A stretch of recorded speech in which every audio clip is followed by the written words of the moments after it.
بسم الله الرحمن الرحيم. يرفع الله الذين آمنوا منكم والذين أوتوا العلم درجات، والعلماء ورثة الأنبياء.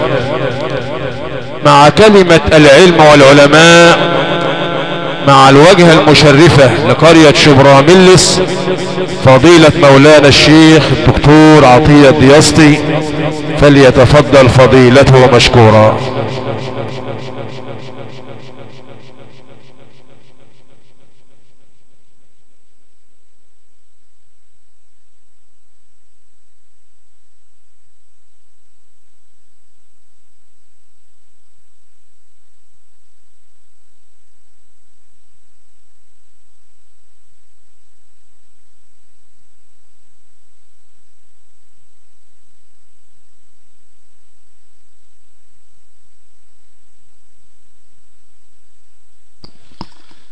أعوذ بالله من الشيطان الرجيم. بسم الله الرحمن الرحيم. بسم الله الأول الآخر الظاهر الباطن المبدئ المعيد المحيي المميت مالك الملك والملكوت صاحب العزة والجبروت يبدل ويغير ولا يموت، ونحن نتبدل ونتغير ونموت. اللهم صل وسلم وبارك على سيدنا محمد خير البرية وسيد البشرية. إن الله وملائكته يصلون على النبي الأكرم الأمي الهاشمي، صلوا عليه وسلموا تسليما. سعدا تنال من ربنا الملك العلي. من ذا يضاهي أحمدا في فضله؟ إن الإله قد اختاره أزلي، وعليه أنزل ربنا تشريفه حتى ارتقى فوق الجني والإنسي. حتى الملائك لا يضاهون المصطفى، واسأل أمين الوحي يوم معراج النبي. نفس الفداء وكل أهلي وإخوتي أفدي بهم ذاك النبي الهاشمي. اللهم صل وسلم وزد وبارك وتكرم وتحنن على سيد السادات سيدنا محمد وعلى آله وصحبه وسلم. دولة التلاوة في مصر العظيمة الكريمة القائمة تتمايز، فيها رموز قراءة الأدب، منهم مولانا الشيخ محمد يحيى الشرقاوي، حقيقته قارئ مؤدب يظهر عظمة القرآن وجلاله. فقيه القراءة حقيقة والله. اختيارات القراءة لازم يكون لها أسباب. قرأ علينا من سورة يوسف. سورة يوسف مكية آياتها 11 آية، 111 آية مكية. قرآن مكي يحتاجه الإنسان في ساعات الإحساسات الشديدة، وجل شديد، خوف شديد، حزن شديد، كبر شديد، ألم شديد، لأنه نزل على صناديد قريش في كبرهم ليدغدغ قلوبهم. فهو في الأزمات يريح قلوب السامعين عند الأزمات. مولانا قرأ من سورة يوسف، سورة كريمة لنبي كريم وصفه سيدنا رسول الله صلى الله عليه وسلم بسؤاله: من أكرم الناس؟ قالوا لا ندري. قال: يوسف. الكريم ابن الكريم ابن الكريم ابن الكريم، يوسف ابن يعقوب ابن اسحاق ابن ابراهيم، انبياء الله رب العالمين لم تجتمع لاحد، نبي ابن نبي ابن نبي ابن نبي. يحدث في بيت النبوة هذه مشكلة من أشد المشكلات التي قد تحدث في بيت. أصعب شيء الغيرة. يقع إخوة يوسف في الغيرة، يغارون على أبيهم من أخيهم يوسف، حتى سولت لهم أنفسهم أمرا فألقوه في البئر وجاءوا أباهم عشاء يبكون، فصبر أبوهم يعقوب صبرا جميلا وأخذ يبكي حتى ابيضت عيناه من الحزن فهو كظيم. ودارت على الأيام يوسف من عز لذل ومن ذل لعز، من حرية لسجن ومن سجن لحرية، من خدمة لإمارة ومن إمارة لسجن، وسبحان من له الدار. وتشتد عليه النكبات، وما هي إلا كالذهب إذا دخل في فرن النار ليظهر أصل معدنه، حتى مكنه الله فجلس على كرسي مصر بإيمان وعلم وفقه، فكانت البركة باركة في أرض مصر. اللهم اجعلها باركة لا تبرح أبدا يا رب العالمين. ونزلت على الناس المجاعة، واحتاج الناس كعادتهم إلى خير الله على أرض مصر، فجاءوا صفوفا جماعات ووحدانا يطلبون كرم الله في أرض مصر، يدخلون على عزيزها راغبين في كرمه، طالبين بعضا مما أعطاه الله. سريعا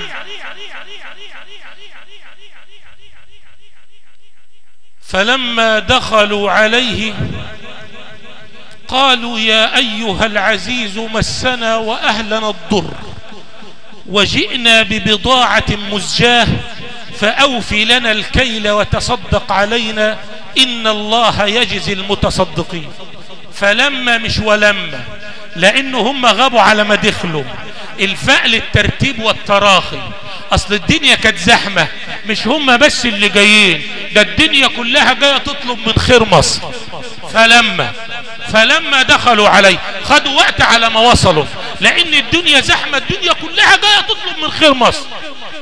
إنما هناك بيقول ولما انفصلت العير قال أبوهم إني لأجد ريح يوسف. أول ما سيدنا يوسف قال لهم اذهبوا بقميصي هذا، طلع يدروا خدوا القميص من ايده وطلع يدروا، فرقوا عمار مصر. أول ما فرق العمار حملت نسائم العليل الطيب ريح قميص يوسف إلى أبيه. ولما انفصلت العير في ثانية قال أبوهم إني لأجد ريح يوسف، للترتيب والمصاحبة الواو. وجئنا ببضاعة مزجاة، احنا عارفين ان انتوا في مصر عندكم كل حاجة، احنا جايبين معانا شوية بضاعة كده مش عشان ناخد تمنهم، ده تمنهم مش حاجة، هم بضاعة مزجاة. هو انتوا في مصر محتاجين ايه؟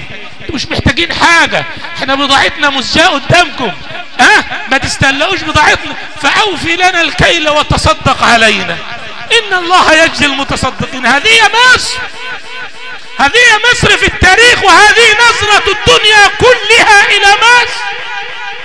داخلين بطواب، قول له وجئنا ببضاعة مزجاة، بضاعة رديئة ضعيفة الثمن، ما تستقلناش، احنا عارفين ان انتوا اهل حضارة واهل كرم واهل رياسة، عندكم كل حاجة، وانا اجيب لي العمدة ايه لما اجي له هدية؟ يعني انا بجيب على قدي بضاعة مزجاة.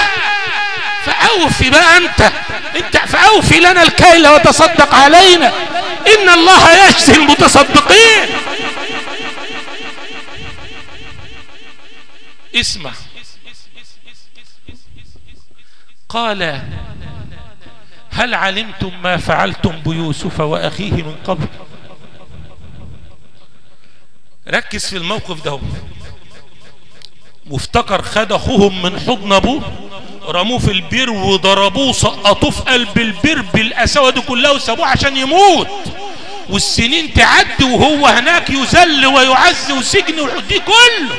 لو اي حد مكان سيدنا يوسف اول ما يعلو على كرسي الامارة ويأتيه المخطئون في حقه ويأتيه من اذلوه وفرقوا بينه وبين دفء حضن ابيه وكرم ابيه وعز ابيه، يأتونه ويجعلهم الله تحت حكمه، فماذا يحكم عليه؟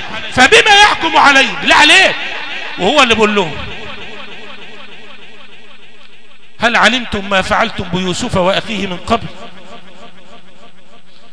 فهم قالوا له أئنك لأنت يوسف؟ احنا بنشبه، انت ايه اللي عرفك يوسف هنا؟ احنا من هناك ايه أئنك ما كانش حد معانا. أئنك لأنت يوسف؟ اذا كان ابوه ما عرفش أئنك لأنت يوسف؟ قال انا يوسف وهذا اخي. قد من الله. قد من مين؟ مين اللي نجاه من البير؟ مين اللي طلعه من السجن؟ مين اللي نجاه من مكر امرأة العزيز؟ من الذي اطعمه وسقاه واعزه وبدل غربته انثى؟ نسب سيدنا يوسف الفضل لصاحب الفضل فقال لقد من الله علينا. انت بتقول لقد من الله لما يجي لك الخير بتقول هو الخير بتاع ربنا ولا بتقول ايه؟ بقول لهم لقد من. خد بالك من الجمل، لانه في اول سورة يوسف بيقول ايه؟ الف لام را، حروف ما تعرفش تفسيرها عشان يعرفك قيمتك وقدرك ويلخبطك كده هو في مخك فتقعد منتبه ومحترم. حروف معجزة في التفسير. تلك آيات الكتاب المبين إنا أنزلناه قرآنا عربيا ليه؟ لعلكم تعقلون. كل حرف عايز فهم. لقد من الله علينا إنه من يتقي ويصبر، يبقى التقوى والصبر، فإن الله لا يضيع أجر المحسنين. قالوا له ايه بقى؟ خد بالك، قالوا تالله لقد آثرك الله علينا وإن كنا لخاطئين. والله ربنا فضلك عنا وربنا كرمك اكتر مننا واحنا كنا غلطانين يا اخويا. طب ونعمل ايه بالكلمتين دول كده مولانا ولا ايه؟ فعلا والله احنا ممكن تقعد بين اخين ويبقى بس ايه يعني مكشر وشه في وش اخوه شويه كده، يقول لك لا ده هزق، والله ما سامحوا ابدا، والله العظيم لسه ديك النهار قاعدين وما رضوش يسامحوا بعض وقاموا واحد فتح دماغ التاني وكله بالفاضي وخلافات في الورث بتاع ابوهم. ونقول لهم طب بس روحوا شوفوا ابوكم كده صاحب الارض كلها فين؟ صاحب الارض قاعد فين؟ لا مش هنتنازل مش هنسامح، وفتح دماغه. واحد في المستشفى وواحد في السجن. شوف بعد ده كله كلمة واحدة، قالوا تالله لقد آثرك الله علينا، ربنا كرمك يا اخويا واحنا كنا غلطانين قال لا تثريب عليكم اليوم يغفر الله لكم وهو أرحم الراحمين. لا تسريبة، ليه تثريبة؟ يقول لك الحنفية بتسرب مية، بتسرب بتنقط مش مفتوح. تسريبة أخف درجات الملامة، مش هتشوفوها، مش هعقد وشي في وشكم.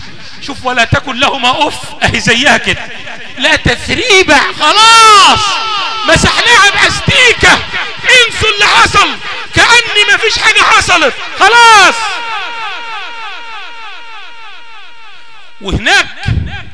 بيقول من بعد ان نزغ الشيطان بيني وبين اخوتي. ما يقولش بعد ما اخواتي مشوا ورا الشيطان ونسوانهم ضحكوا عليهم. ما كانش عندهم نسوان، بس دي بتتقال من دول، كانوا لسه او الله اعلم القصه ما فيهاش.